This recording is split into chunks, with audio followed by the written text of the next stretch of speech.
क्या होगा जब एक लड़की को पास्ट में जाने के पूरे 7 मौके मिलते हैं ताकि वो समय यात्रा कर किसी स्पेशल इंसान को मरने से बचा सके।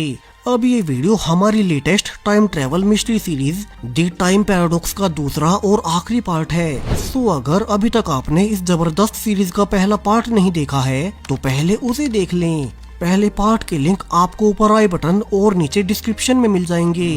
और अब चलिए जबरदस्त ट्विस्ट और मिस्ट्री से भरी हमारी नई सीरीज को पिछले पार्ट से आगे कंटिन्यू करते हैं। अब लिया सोने से पहले अपनी दोस्त रहने से कहती है कि वो उसे फोन में रिकॉर्ड कर ले, जिससे कि वे जान सके कि जब वो पास्ट में जाएगी तो यहाँ प्रेजेंट में उसकी बॉडी के साथ क्या होगा। वहीं अब उसके पास सिर्फ 2 ही दिन बचे हैं जिनमें कि उसे पता करना था कि थॉमस के साथ 21 जून साल 1991 वाली रात को क्या होने वाला है। और इसके बाद अब लिया के सोते ही वो फिर से पास्ट में 19 जून की सुबह पैट्रिशा की बॉडी में जा उठती है। अब ये वही पैट्रिशा है जो कि थॉमस के बैंड को 21 जून की रात फेस्टिवल में परफॉर्म करने को स्पॉन्सर कर रही है। सो अब लिया के फिर से पास्ट में आने के बाद उसे समझ आ गया कि मरीना और उसके सभी मेंबर्स पैट्रिशा के पास से ही नशा लेने आते हैं। सो लिया सोचने लगी कि फिर तो पैट्रिशा का थॉमस की मौत से कोई गहरा कनेक्शन हो सकता है। तभी अब थोड़ी ही देर के बाद वहाँ थॉमस भी आ गया। आज वो बहुत दुखी था क्योंकि उसके दोस्त उसे अकेले छोड़ रहे हैं। इस फेस्टिवल के बाद स्टीफन और मरीना यहीं रुक जाएंगे। वहीं उसके खुद के घर के हालात इतने भी अच्छे नहीं थे कि वो अपने सपने पूरे कर सके। सो अब लिया जो कि पैट्रिशा की बॉडी में थी वो थॉमस को समझाने लगती है कि वो हिम्मत ना हारे और आगे सब अच्छा ही होगा, ताकि कहीं थॉमस निराश होकर खुद को ही ना मार ले। और थॉमस उससे वादा करता है कि वो ऐसा कभी नहीं करेगा। लेकिन अब जब थॉमस गया ही था कि तभी लिया ने नोटिस किया कि पैट्रिशा के पास तो एक गन है जिसे कि वो सबसे छुपाकर अपने बेड के नीचे रखती है। जिसके बाद तो अब लिया डर गई कि क्या 2 दिन के बाद इसी गन से थॉमस की मौत होगी। लिया अब यहाँ से सोकर फिर से प्रेजेंट टाइम में वापस आ जाती है। लेकिन अब उसे पैट्रिशा पर पूरा शक हो चुका था कि कहीं वहीं तो थॉमस को नहीं मारने वाली। सो लिया अब रहने के साथ इस प्रेजेंट टाइम की पैट्रिशा को ढूंढने निकल पड़ती है ताकि उससे सब सच जान सके। वहीं उसे रास्ते में रहने ने ये भी बताया कि कल उसने पूरी ही रात उसे रिकॉर्ड किया था, लेकिन वो तो नॉर्मली सोती रही। यानी कि उसके सोने के बाद उसकी चेतना ही पास्ट में अलग अलग लोगों में चली जाती है। यहाँ प्रेजेंट टाइम में उसकी बॉडी में कोई बदलाव नहीं होती। अब इस समय की पैट्रिशा को ढूंढते हुए लिया को पता चला कि पैट्रिशा पर तो अपने ही पति को मारने का केस चल रहा है और वो अब यहाँ इस टाउन को छोड़कर बहुत दूर अकेली ही कैंप लगा कर रहती है। सो लिया अब जल्दी से रहने के साथ वहीं जाने लगी और वे फाइनली इस समय की बूढ़ी हो चुकी पैट्रिशा को ढूंढ निकालते हैं। और लिया ने गुस्से में उससे कन्फ्रंट किया कि उन्हें पता है कि उसके पास साल 1991 में गन हुआ करती थी। यानी कि फिर तो उसी ने 21 जून साल 1991 को उस फेस्टिवल वाली रात थॉमस को मारा था। वहीं अब भी उसके ऊपर उसके पति को मारने का केस चल रहा है। अब बूढ़ी पैट्रिशा ये सुनकर हैरान रह गई कि इस लड़की को कैसे पता कि वो अपने बेड के नीचे एक गन छुपा कर रखा करती थी। फिर उसने रिवील किया कि हाँ ये सच है, मैंने सच में ही अपने पति को मारा है, लेकिन मैंने कभी थॉमस को नहीं मारा। और ये कहकर पैट्रिशा ने दोनों को भगा दिया। हालांकि लिया और रेने अब भी उस पर छुपकर नजर रखने लगती हैं और उन्होंने देखा कि लिया के उसे गन के बारे में बताते ही अब अकेले में पैट्रिशा उसी सेम 1991 वाली गन को एक नदी में फेंक रही है। और इससे तो लिया का शक और बढ़ गया कि अब तो बहुत ज्यादा चांसेस हैं कि इसी सेम गन से थॉमस की मौत हुई होगी। लेकिन लिया के पास अभी कोई सबूत नहीं था। वहीं अब घर जाते हुए लिया ने अपने पिता को देखा जो कि मरीना और पियत्रो के अफेयर के बारे में सुनकर बहुत बुरी हालत में था। उन्होंने काफी ज्यादा ड्रिंक भी कर रखी थी। सो लिया उन्हें घर ले आई। यहाँ स्टीफन नशे में लगातार बड़बड़ाया जा रहा था कि उसका लाइफ में सिर्फ थॉमस ही एक दोस्त था, बाकी सब ने उसे हमेशा धोखा ही दिया है। वहीं अब लिया पैट्रिशा की मिस्ट्री को जानने के लिए फिर से सो गई और इस बार वो अपने ही पिता यंग स्टीफन की बॉडी में जा उठती है, जहां आज 20 जून साल 1991 का दिन है। यानी कि कल की ही रात थॉमस की मौत होगी। सो लिया को पता करना होगा कि वो थॉमस को कैसे बचाए। तभी अब स्टीफन के घर पर मरीना और थॉमस भी प्रैक्टिस करने आ गए क्योंकि कल फेस्टिवल वाली रात उनकी म्यूजिक की परफॉर्मेंस होगी। हालांकि थॉमस अब तक गुस्सा था कि वो इस परफॉर्मेंस के बाद अकेला रह जाएगा। सो वो अब थोड़ी ही देर की प्रैक्टिस के बाद गुस्सा होकर बाहर निकल गया।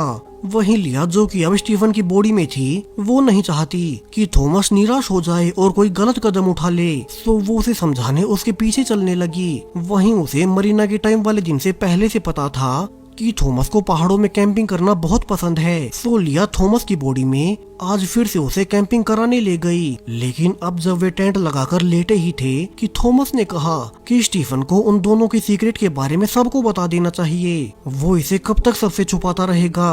अब वे और ऐसे घुट घुट कर नहीं जी सकते। अब आज तो स्टीफन के अंदर लिया थी, तो उसे तो पता ही नहीं कि उसके पिता का ऐसा कौन सा सीक्रेट है जो कि सिर्फ उन्हें और थॉमस को ही पता था। तभी उसने बातों बातों में थॉमस से वो सीक्रेट बुलवा ही लिया कि स्टीफन तो कभी मरीना से प्यार ही नहीं करता था, बल्कि वो तो गे है और वो और थॉमस दोनों एक सीक्रेट रिलेशनशिप में हैं। उनके इसी रिश्ते को स्टीफन शर्म के मारे बाहर नहीं बता पा रहा। वहीं उसने थॉमस को भी कह रखा था कि वो उन दोनों के बारे में बाहर किसी को न बताए। वहीं अब लिया तो अपने पिता और थॉमस का ये सीक्रेट जानकर हैरान रह गई। उसे याद भी आया कि कैसे पहले जब स्टीफन मरीना से जेलस हो रहा था कि वो थॉमस के साथ अकेले घूमने गई है, तो वो मरीना के लिए नहीं बल्कि थॉमस के लिए जेलस हो रहा था। पहले लिया को लग रहा था कि थॉमस का उसकी माँ मरीना से कोई रिलेशन होगा, लेकिन यहाँ तो ठीक इसका उल्टा निकला। उसका तो उसी के पिता स्टीफन से रिलेशन निकला और अब स्टीफन नहीं चाहता कि थॉमस उन दोनों के बारे में बाहर किसी को भी बताए। इसलिए वो उसके साथ पेरिस भी नहीं जा रहा, बल्कि वो यहीं रुककर मरीना से शादी कर रहा है ताकि सब लोग उसे नॉर्मल ही समझे। इसलिए थॉमस पिछले कई दिनों से परेशान था। यहीं उसके परेशान होने की असली वजह थी कि स्टीफन उन दोनों के रिलेशन को डर के मारे पब्लिक नहीं कर रहा। लिया को याद आया कि इसलिए उसके समय में उसके पेरेंट्स हमेशा आपस में लड़ते रहते थे। इसलिए उसकी माँ ने पियत्रो से अफेयर किया, क्योंकि उसका पिता स्टीफन तो एक गे था और उसका मरीना को शादी होने के बहुत बाद में पता चला। अब ये सब जानने के बाद लिया रोते हुए वापस से घर आ जाती है। उसके लिए तो ये पहले से और उलझ चुकी थी। फिर से सोने के बाद लिया फिर से प्रेजेंट टाइम में वापस आ गई। आज उसे पता चला कि पुलिस को थॉमस की बॉडी मिलने के बाद उसका फ्यूनरल कर रही है, जिसमें इस समय के थॉमस के सारे ही दोस्त इकट्ठा हो गए। यहाँ आज सैंड्रा भी आई थी, जबकि अब स्टीफन सबके सामने कहता है कि एक थॉमस ही था जो कि उसे अच्छे से समझता था और उसके जाने के बाद से वो कभी खुश नहीं रहा। जिसके बाद अब सभी मिलकर थॉमस के रिमेन्स को दफना ही देते हैं। जबकि लिया ने कल के दिन की सारी ही बातें रेने को बताते हुए कहा कि आज की रात सोने के बाद वो सीधा 21 जून 1991 को उठेगी और ये वही फेस्टिवल वाला दिन है जब थॉमस मारा जाएगा।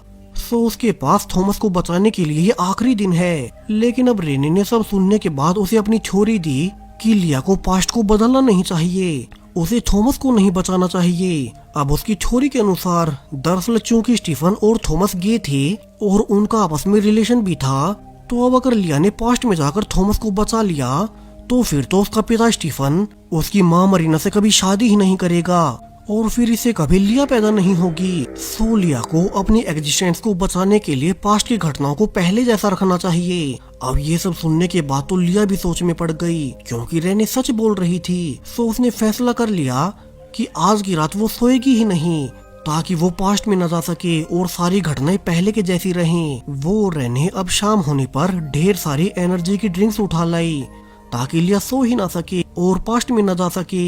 लेकिन अब कई घंटों तक भी बार बार कोशिश करने के बावजूद वे सो ही गई और अब लिया फिर से फाइनली 21 जून साल 1991 की सुबह इस बार फिर से थॉमस की बॉडी में ही उठती है। यानी कि इन पूरे 7 दिनों की शुरुआत उसने थॉमस की बॉडी में उठकर की थी और उसके बाद पिछले 6 दिन अलग अलग बॉडीज में उठने के बाद अब वो फिर से इस आखिरी दिन थॉमस की बॉडी में उठी है, जहां आज की रात ही थॉमस की मौत हो जाएगी। सो लिया इसके लिए पहले से तैयार हो गई।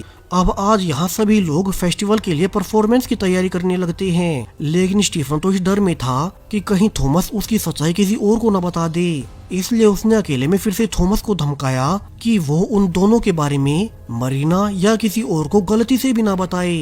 तभी थोड़ी ही देर के बाद यहाँ स्पॉन्सर पैट्रिशिया भी आ गई और वो सबको अपनी ओर से नशा ऑफर करती है ताकि वे आज की रात परफॉर्मेंस के लिए नर्वस ना हो। यहाँ उनके साथ सैंड्रा और पियत्रो भी नशा करने आ गए। लेकिन अब धीरे धीरे शाम होते हुए सभी दोस्त नशे में धुत हो चुके थे। तभी पैट्रिशिया ने ध्यान दिया कि उसकी पर्सनल गन जो कि वो अपने पर्स में रखा करती थी, अब वो किसी ने निकाल ली है। तभी बाकियों ने देखा कि उस गन को तो पियत्रो ने निकाला था और वो नशे में उससे खेलने लगा। लेकिन इसी बीच अब स्टीफन खुद उससे गन छीनकर उसे थॉमस पर पॉइंट करने लगता है, क्योंकि वो डर रहा था कि कहीं थॉमस उन दोनों के सीक्रेट के बारे में किसी और को न बता दे। वहीं अब थॉमस के अंदर मौजूद लिया उसे कुछ भी समझा पाती कि इसके पहले ही चूंकि स्टीफन बहुत नशे में था तो उससे गलती से गोली चल गई और थॉमस तभी पीछे नदी में जा गिरता है।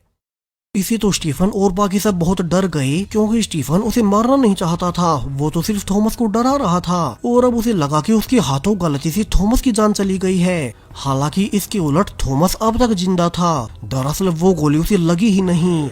और अब थॉमस के अंदर मौजूद लिया जब नदी के दूसरी ओर बाहर निकल रही थी कि उसे यहाँ कुछ और लड़के पकड़ लेते हैं जो कि यहाँ नदी पर सबसे छुपकर नशे की स्मगलिंग कर रहे थे। और वे अब थॉमस को देख समझने लगते हैं कि वो उनके बारे में पुलिस को बता देगा। सो वे सारे मिलकर गुस्से में उसे जान से मारने लगे ताकि उनकी स्मगलिंग के बारे में थॉमस पुलिस को न बता सके। हालांकि अब थॉमस के अंदर तो लिया थी और उसने उन सभी लड़कों में से जॉनसन को नोटिस कर लिया। अब जॉनसन वही सैंड्रा का भाई है जो कि उसके प्रेग्नेंट होने के बावजूद उसकी मदद कर रहा था और लिया को इसका ऑलरेडी पता था। सो अब थॉमस के अंदर मौजूद लिया जॉनसन को उसका नाम लेकर कहती है कि वो ऐसे किसी को मार नहीं सकता और उसने उसे उसकी बहन सैंड्रा के बारे में याद दिलाया कि कैसे सैंड्रा ने भी अपने बेबी की जान नहीं ली थी। सो जॉनसन भी ऐसा ना करे। वहीं अब ये सुनकर तो जॉनसन भी हैरान रह गया कि उसे उसकी बहन का सीक्रेट कैसे पता और वो गोली नहीं चला पाता, जिससे फाइनली अब पास्ट चेंज होते हुए थॉमस इस बार बच ही गया क्योंकि उसके अंदर लिया की चेतना थी और वो अब जल्दी से वापस उसी फेस्टिवल में जाता है जहाँ के उसके सारे ही दोस्त घबराए हुए बैठे थे, क्योंकि उन्हें लग रहा था कि स्टीफन ने नशे में गलती से थॉमस को गोली मार दी है। यहाँ स्टीफन अब सबको कहता है कि वो खुद को पुलिस को सौंपने जा रहा है क्योंकि उसे बहुत बड़ी गलती हो गई। लेकिन तभी उसे बाकी सब रोकते हुए कहते हैं कि वो ऐसा नहीं कर सकता क्योंकि उसके साथ वे सब भी फंस जाएंगे। दरअसल वो गन पैट्रिशा की थी जिसके कि उसके पास कोई डॉक्यूमेंट्स नहीं है। वहीं उस वक्त वे सभी नशे में थे, यानी कि अगर थॉमस की मौत का किसी को भी पता चला तो उन सभी को एक साथ उम्र भर जेल में सड़ना पड़ेगा। और सबने फैसला कर लिया कि आज के बाद से ये इंसिडेंट उनके साथ यहीं दब जाएगा और उनमें से कोई भी इस बारे में कभी बात नहीं करेगा। वहीं अब दूर खड़ी लिया ये सब सुनने के बाद रियलाइज करती है कि इसलिए शुरू से ही उसके पेरेंट्स हमेशा परेशान और गुमसुम रहते थे। वे कभी अपने दोस्तों से भी नहीं मिलते क्योंकि उन सबको लगता था कि थॉमस की मौत स्टीफन की गलती से नशे में हुई है और उन्होंने अपनी पूरी ही लाइफ इसी गिल्ट में बिता दी जिसके बारे में वे चाहकर भी किसी को बता भी नहीं सकते। उन्होंने इतने सालों तक ये राज अपने अंदर ही दफन रखा, इसलिए ही बूढ़ी पैट्रिशा ने अपनी गन नदी में फेंक दी थी क्योंकि उन सब के अनुसार तो इसी गन से स्टीफन ने थॉमस को गोली मारी थी। लेकिन उनमें से किसी को पता भी नहीं था कि असल में स्टीफन की वो गोली कभी थॉमस को लगी ही नहीं, बल्कि उसे तो बाद में सैंड्रा के भाई जॉनसन ने मारा था जो कि उसी रात नदी किनारे अपने दोस्तों के साथ छुपकर नशे की स्मगलिंग कर रहा था। लेकिन इस बार लिया चूंकि थॉमस की बॉडी में थी तो उसने अपना दिमाग लगाकर जॉनसन को रोक लिया और इस बार पास्ट बदलते हुए थॉमस जिंदा बच गया। वहीं अब लिया अपने दोस्तों की बात सुनने के बाद सीधा उन्हीं के पास जाती है और उन्हें गले से लगाकर बताती है कि उनसे कोई गलती नहीं हुई। वहीं अब यहाँ भी सभी को थॉमस को ऐसे सही सलामत देख बहुत सुकून मिलता है। वहीं अब तक उनकी परफॉर्मेंस का वक्त भी हो चुका था और जो आज उनके साथ इंसिडेंट हुआ है इसके बाद तो सभी अपनी नई शुरुआत करने का फैसला करते हैं। वे आज अपने पूरे दिलो जान से अपने बैंड की अब तक की सबसे बेस्ट परफॉर्मेंस देते हैं। ये सिर्फ उनकी ही नहीं बल्कि पूरे फेस्टिवल की सबसे बेस्ट परफॉर्मेंस थी। और इसके बाद अब आखिर में तीनों ही दोस्त स्टीफन, मरीना और थॉमस जिसकी बॉडी में लिया थी वे अकेले में घूमने निकल गए। वही लिया तो आज अंदर ही अंदर बहुत इमोशनल थी क्योंकि अब फ्यूचर बदलने से ये उसका आखिरी समय है। आज के बाद से वो कभी एग्जिस्ट ही नहीं करेगी। वहीं स्टीफन अब आज इतनी मुश्किल रात के बाद फाइनली मरीना से कन्फेस कर लेता है कि वो उससे शादी नहीं कर सकता क्योंकि वो और थॉमस गे हैं और उनका आपस में रिलेशन है। उसने आगे भी कहा कि अगर उसने ये बात छुपाकर मरीना से शादी कर ली तो वे फ्यूचर में कभी खुश नहीं रह सकेंगे। और जो कुछ भी आज उनके साथ हुआ है तो अब तो उसने डरना छोड़ दिया है। अब मरीना भी ये सुनकर दुखी तो थी लेकिन उसे पता था कि स्टीफन ने अभी शादी से पहले सच स्वीकार कर उसकी लाइफ बर्बाद होने से बचा ली है और वो स्टीफन और थॉमस को माफ कर देती है। उन्होंने फैसला किया कि वे अपना बैंड नहीं तोड़ेंगे और आने वाले कुछ ही दिनों में एक साथ पेरिस निकल जाएंगे ताकि अपने म्यूजिक करियर को परस्यू कर सकें। स्टीफन ने आगे कहा कि आज वो खुद ही सबके सामने अपना सच बता देगा कि वो स्ट्रेट नहीं है। वहीं अब लिया खुश थी कि बेशक से वो एग्जिस्टेंस में नहीं रहेगी क्योंकि उसके माता पिता कभी शादी ही नहीं करेंगे, लेकिन वो इसलिए खुश थी कि उसने पास्ट को बदलकर न सिर्फ थॉमस की जान बचा ली बल्कि बाकी सब की भी लाइफ बहुत आसान कर दी।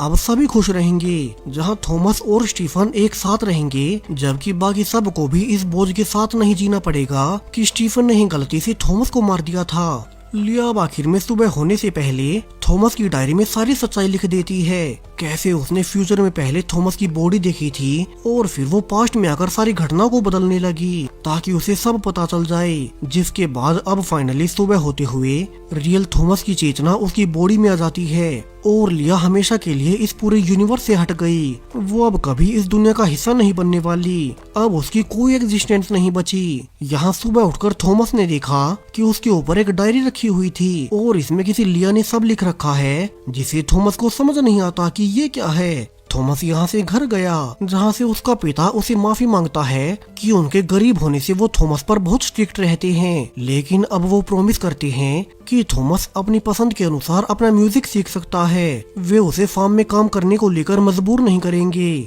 जिसके बाद थॉमस अपने रूम में जाकर अपने भाई सैम से पूछता है कि क्या वो किसी लिया को जानता है, जिस पर सैम ने रिवील किया कि हाँ, आज से ठीक 7 दिन पहले तुम अचानक से उठकर कह रहे थे कि तुम थॉमस नहीं बल्कि लिया हो और वो लड़की किसी फ्यूचर से आई थी। अब थॉमस को तभी याद आ गया कि वो और कल का दिन तो उसे याद भी नहीं है। वहीं इसके अलावा बीच के 5 दिन भी उसके किसी न किसी दोस्त को याद ही नहीं है। यानी कि इस डायरी में लिखी लिया की कहानी बिल्कुल सच है। वो स्टीफन और मरीना की फ्यूचर की बेटी थी जिसने पास्ट में आकर उसकी जान बचा ली, लेकिन अब वो खुद कभी पैदा ही नहीं हो पाएगी। वहीं अब थॉमस को फाइनली सब सच पता लगने के बावजूद वो लिया को थैंक्स तक नहीं बोल सकता। लिया जिसकी वजह से इतने लोगों की लाइफ अच्छी बन गई, उसने पूरी टाइमलाइन ही बदल दी और वो भी अपने खुद की एग्जिस्टेंस को सैक्रिफाइस करते हुए। और इसी सैड मगर होपफुल एंडिंग के साथ ये पूरी ही सीरीज यहीं पर खत्म हो जाती है। सो सीरीज और इसकी कहानी की ट्विस्ट आपको कैसे लगे, अपनी राय कमेंट्स में बताते जाएं। साथ ही अगर आप इसी की जैसी एक और टाइम ट्रेवल मिस्ट्री और ट्विस्ट से भरी सीरीज देखना चाहते हैं तो स्क्रीन पर दिखाई दे रही वीडियो पर क्लिक करें। Thank you.